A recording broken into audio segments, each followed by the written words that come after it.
Hello everyone and welcome to Brilliant Blunders, a channel that's all about me playing chess.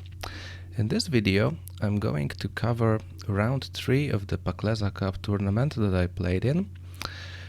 So let's get into it. I'm playing black this time. As you may remember if you watched my first video. After the first 2 rounds I got 1.5 points. I drew the first game and I won the second one. So I was, feeling pretty positive, but obviously I expected tough competition.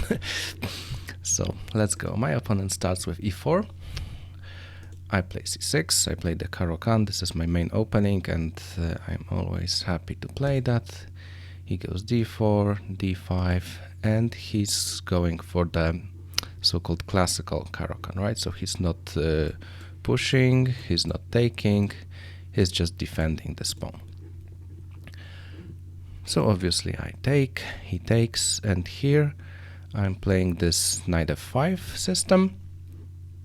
So very often you see this line, but I prefer knight f6.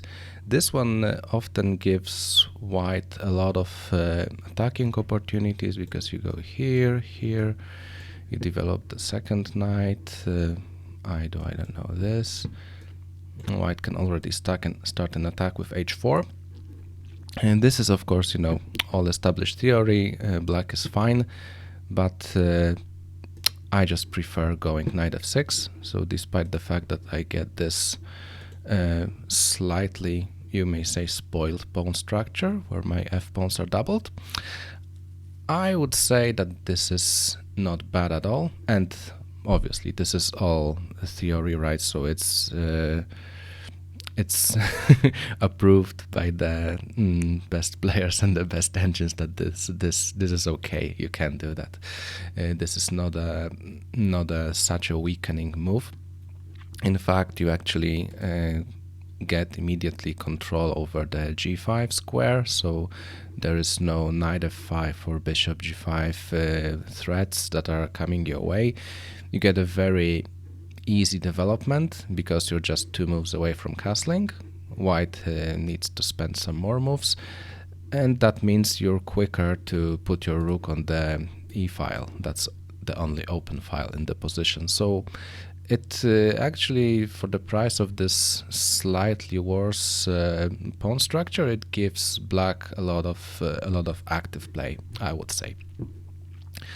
So let's see what happens next. My opponent plays knight f3, so natural move developing. I go bishop d6. Also normal move, preparing to castle. He goes bishop c4. Bishop c4 is not great. Usually in these lines, white plays something like places bishop on d3, intending to pressure here. And after, let's say, I can castle, he plays the c pawn. I go here, and he gets this nice pressure on my h7 pawn with the bishop and the queen. So that's the usual plan for white in this line. But he goes c4. It's not probably the optimal move, but it's fine, right? It doesn't hurt at all. I castle, so now I'm also preparing to take over the open file. He castles. I go bishop g4. So yeah, I'm just developing my bishop. Usually I would want it on the e6, but now e6 square is covered. I can recapture, but then my e6 pawn is kind of weak. It blocks the open file and it gives my opponent a target to attack, right? And it won't be easy for me to push e5, because if we exchange and I take back with a pawn, I'm left with an isolated pawn, which is way worse than what I have right now. Okay, and that's, yeah. And my opponent plays c3, so in my notes this is the first move that doesn't follow an established theory or a game that's been in the database. So and I was out of book after bishop c4 anyway. But okay, it's it's a normal move, right? It protects his d4 pawn. I just follow my normal stuff. I put my rook on e8, open file, very natural.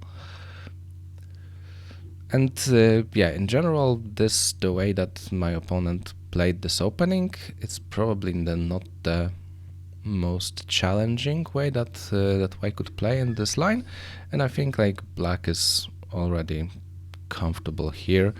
I have this very nice bishop in here. My other bishop is also developed. My knight has like a very clear developing plan, right? So this is usually how the knight develops in this line, through d7 to f8 and then g6 or e6. And my queen can go through here. I can I can do a lot of things. And white, on the other hand, has this bishop, which doesn't really have a good square, right? Because I was first to claim this diagonal, which means white cannot put his bishop here, which is the only really good square right now for the bishop, right? Because here or here, it's kind of locked in. It doesn't do much. These two squares are obviously covered by my pawns. This square is covered by my bishop. So this bishop is needs some work to activate it. Okay, my opponent plays h3, just forcing me to do something with my bishop. I go back to h5. I don't want to exchange yet. I prefer to maintain the spin. Now my opponent plays queen b3, so obviously he's pressuring here. So if I were to try like capturing here, he can throw in this move, right? And if I have to go back because it's check, he goes here and he's up material, because I take back, he takes back. Even though his king side is spoiled, he's up an exchange. So that's something that I need to be wary about. So I play b5, right? So I'm chasing away this bishop from this very good diagonal where it threatens my king. He goes back to d3. And now actually taking is a good option for me. So I took, because I get to spoil white's king side. So white's king is very weak now. So look at these pawns, right? So he has these separated pawns. These pawns are doubled. Nothing is supporting anything. The g file to the king is open. My bishop's already staring there uninterrupted. So looks very good. Right, so my next move is queen d7. So I'm developing my queen, and my intention is to very straightforward, right? So I want to bring my bishop back, bring my queen forward, and have this battery and threaten checkmate. I did not start with bishop c7 because I also wanted I don't know. No, I'm now, threatening to take on h3, right? So that's why I threw in this d7 move. It forces white to play king g2. It's the only move to protect that pawn. And now I was thinking about how to proceed in that position, and my goal was figuring out how to put this rook onto g6, right? Because I want my rook on this open file to attack the king and checkmate him. And I was thinking for a bit. I was calculating some stuff, and for some inexplicable reason I played rook e6. And this was one of these moves that right after you make them, I drop the rook, I press the clock, and I'm like, what the hell have I done? This walks right into bishop f5, right? So I was, thinking about moves like f5 and which order should I make them in, and I was completely blind to the fact that by moving my rook here, I'm putting it on the same diagonal as my queen, and the f5 square is not covered anymore, right? Because I was like, yeah, he can't play bishop f5 because my queen covers it, but it cannot if I block that with my rook. So that was really horrible, right? So what I should have done is probably, like, as I mentioned earlier, just bishop c7, he goes something, and I just have this nice pressure where I get to attack and he needs to defend himself. But that's not what happened, and I remember I was pretty devastated when I realized how horrible mistake I made. But I sat for a bit, I composed myself, and I say, okay, it's just an exchange. It's not the end of the world. My position is still good. My dark square bishop is an amazing piece. I'm still have like good chances for attack. So I'm gonna pressure this guy and make him work for this win. Okay, so first thing I did was knight to a6, and knight is pretty horrible here. But my priority was to get this rook into the game, and the knight does not have any other squares, right? So these two were covered, and I did not want to move any of these, because if I move my queen, he gets to capture my rook, I take back, he takes back with queen and a check, which means that, now he's attacking, his queen has infiltrated, he's won a pawn, and it's just bad. I cannot let him capture my rook in that way. And he's playing it patiently. He does not capture right away. He's developing his pieces first, because he sees that as long as the queen stays here, the rook's not moving anywhere, so he can capture it at his leisure. And I continue with my plan, right? So I want to bring my rook over here, and I still have the same setup in mind, right? So I want to bring my bishop back to c7, or maybe even b8, put my queen on the dark square, and threaten him.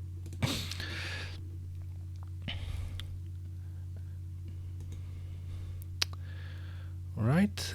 I also could have moved my knight back, so that was an idea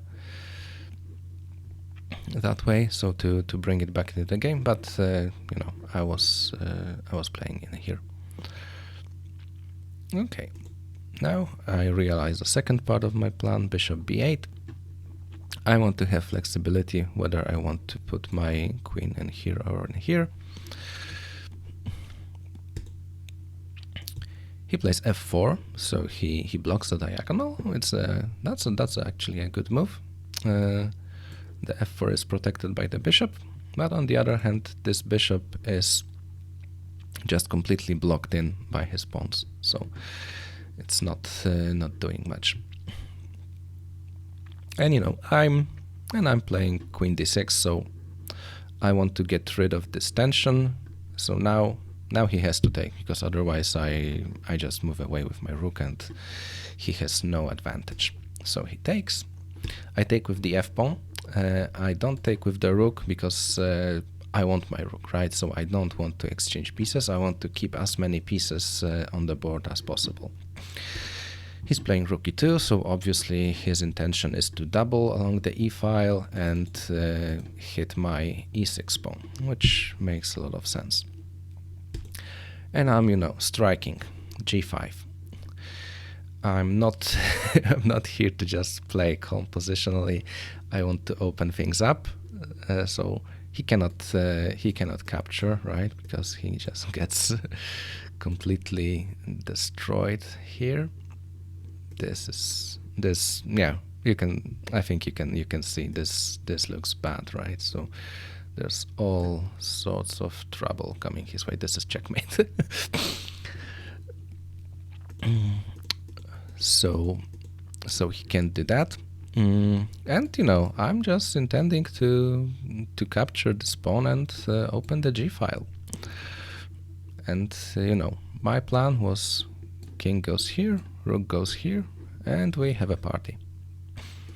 Right, so he continues, he doubles his pawns. I go king f7, so this move has two purposes. So first of all, the king protects the e6 pawn, so that means he still cannot capture it now. And I'm preparing to swing my rook over to g8, where I will be able to attack his king. He plays queen to c2,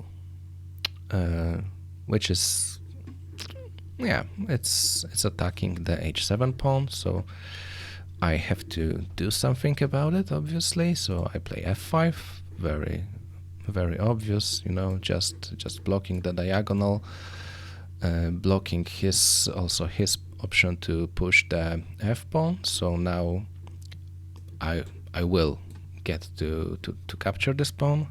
He can't do anything about it. Yeah, and he plays his queen to d3, and this opens up a nice tactical idea, which is not winning, but I can get my knight to activate, because I can play knight to c5. So I hit the queen, and he cannot take the knight because his queen is loose, right? He will lose the queen if he takes. So he'd have to go somewhere like queen back to c2, and now I can just put my knight right in the middle. I'm threatening to take this dark squared bishop, and without this dark squared bishop, this pawn is much weaker. It's not clear whether I benefit from this this exchange or not. I think it's and I think I've checked it with the engine, and it's kind of like the evaluation is similar compared to what I've done in the game. But yeah, that was an idea. So for example, like f3 takes, and this is the position we have, right? But okay, but instead I played g takes f4 immediately, just forcing, right? So my intention is clear. I want to play here. I have this threat also, f3. So I'm attacking. I'm down an exchange, and I want to make him pay for it. He plays f3. So he correctly identified that he needs to stop me from pushing f3 at some later stage, because that would be absolutely devastating. Because, for example, if he played like a nothing move, right? So a3, just to illustrate what black can do if that happens. So I play rook g8, king back to f1. Now I play f3, and the threat is that if queen takes, I now get queen h2, right? And this, I'm already threatening checkmate. So he can, if he goes here, it's checkmate anyway. So after this, he can't avoid checkmate, basically. f3 stops that, but it doesn't stop the other threats. And the correct way to do that was, instead of pawn to f3, was queen to f3. And now this somehow holds everything. Queen f3, I go rook g8, king f1, and you know, I don't really have any good continuation. This queen is like perfectly placed in here to stop all of my initiative. This wasn't played, so he played f3, queen d5. So I'm not checking him yet. So I want to have pressure on this pawn, and he goes queen b1, which is probably the decisive mistake in this position, because the queen was needed here to protect it. I think he was scared of knight c5, this tactic again, because it's still very viable, it's still possible. But this just gives me all of the initiative that I need. And for example, if he plays something else like rook f2, right? So also intending to further protect this pawn, I can check, king f1, and now like I can go with this idea, knight c5, queen back to c2, just yeah, you know, so this pawn is now protected, right? After that was the point of the move rook f2. After I get in with the knight, the pawn is still protected. Rook g3, just further attacking all of white's kingside pawns. Bishop goes back, rook takes, queen takes, queen takes. And you know, this is white is still up an exchange, but I've won a lot of pawns for that. So I still have 7 pawns, white has only 4. His king is still like up in the middle, not really well protected. So this is, you know, this is pretty good line for me. But after this, I get to play my rook g8 finally. He goes king to f1. That was a little surprising for me, because I was pretty sure he'd go king f2, just to protect this pawn. And to show you what I had in mind after this, my idea was to play rook g3, and now if he plays queen d3, I go knight c5. If the queen goes back, this is checkmate, right? So this doesn't work. So he can also go rook e4, but this just, you know, this gives up a rook. And even though he gets to trade queens, I'm now a piece up, right? So that's plus a pawn as well, this h pawn. So this is obviously also very good for me. So this kind of position. Yeah. So that was my calculation. That rook g3 was good. But he went king f1, and obviously, you know, now I get to take this pawn with check. So obviously, that's pretty good. He covers with a rook. Obviously, I take another pawn with check.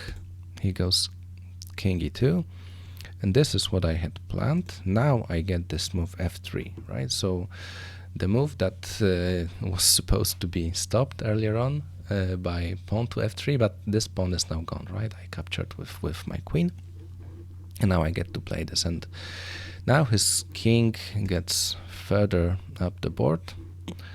And here I think I saw that I can win my exchange back. So I went rook g2. Obviously, I'm threatening to take the rook. And if he takes, I take with a pawn, and you know, I'm almost promoting, right? So I think like after bishop to here, I will just promote, and this is crushing, obviously, and still his king is still wide open for all sorts of attack. So this would be pretty bad for him. So he shouldn't take, and he doesn't. He goes rook e to f1. And now what I do is I take the rook, he takes it back, and I have this move queen to h4. So now I have a double attack. I'm attacking the rook, and I'm threatening checkmate in here. So he obviously has to do it, and he has one move that protects both of these threats, which is queen to e1. But now I get my bishop to g3, and I actually saw all that, and I saw that this way I win my exchange back, and I've also won a lot of pawns here on the king side, right? So he goes bishop to e3, and now I go e4. If I go here, this would be a forced. This would be a queen exchange, which would be pretty good for me, right? Because this is an endgame where I'm 3 pawns up, probably 2, because he will be able to get this pawn. But even with that, this is I think like a very comfortable advantage that I should be able to easily convert into a win. So he doesn't do that. So maybe I should have done that, but you know, I was kind of like thinking that if I throw this in, this somehow achieves the similar thing, because I would still get to capture, and if he captures with a bishop, I get to take. But you know, he goes back here. I go queen takes rook, bishop takes rook. He takes back with a queen. And here, this is I think the decisive moment of this game. So at this point, I remember I was like, for half an hour or more, I was like super focused. You know, I'm attacking, I'm calculating lines, I'm, you know, thinking about moves, and I was like 100% concentrated. And at this point, I was like, okay, I've won my exchange back, I am now up material, this is an end game, I just need to just take it calmly, just slowly press him and, you know, convert this winning endgame. And I was like, okay, now it's time to calm down and, you know, just play it slowly. And I played this absolutely horrible move, knight to c7, because I was like, you know, it's I need to do something with my knight, I need to bring it into the game. And I completely overlooked the fact that I have this move, right? I can press on with the attack, f4 wins the bishop. The bishop has nowhere to go. So this is, you know, this is just another inexplicable blunder. But, you know, I'm not worse yet. So after my horrible knight move, he plays queen to h2.